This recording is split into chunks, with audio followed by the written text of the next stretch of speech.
Israeli Prime Minister Benjamin Netanyahu is beginning to feel the heat. The resistance is gaining momentum. Pressure comes not just from outside forces, but also from within.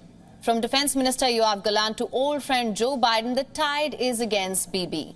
In question is his strategy in Gaza. In our top story, we question, can the end of Netanyahu's term cut short this brutal war?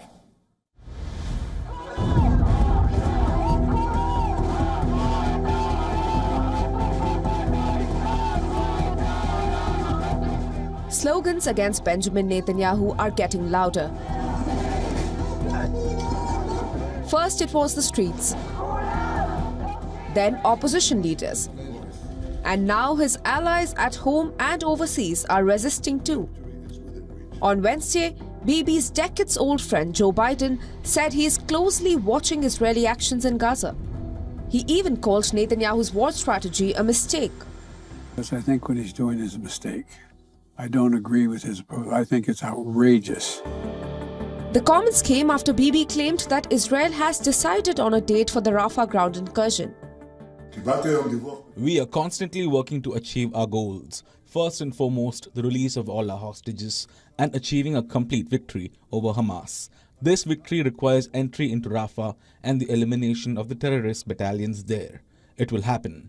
There is a date. Soon enough, the Israeli defense minister refuted the leader's claim. Yoav Gallant reportedly told American officials that there is no such date set yet. There was also showdown with the American Defense Secretary. Lloyd Austin expressed the Pentagon's frustration to his Israeli counterpart that the US was not informed in advance of the Damascus attack. Washington on multiple occasions clarified that it had nothing to do with the strike and that it was informed only after the launch.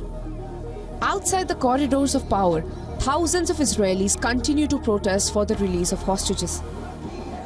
We want to keep the hostages on the top of the public interest. We can't get this issue moved down as many forces in Israel try. And we are here to keep this top priority of the government. We're here to push the government. The protests come amid concerning reports that most hostages have died in Hamas capacity. The Wall Street Journal, quoting American officials, reported that some of the hostages were likely killed in Israeli strikes, while others died of injuries and health issues. There have also been reports indicating that Hamas has been unable to provide the names of 40 living hostages, which has left the deal in a limbo. In between talks and warnings, famine has struck northern Gaza. The director of the US Agency for International Development has warned that people in parts of northern Gaza have begun facing famine.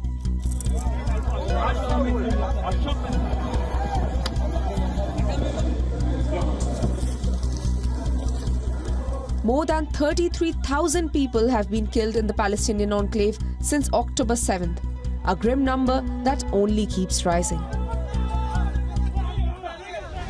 For latest news, download the WION app and subscribe to our YouTube channel.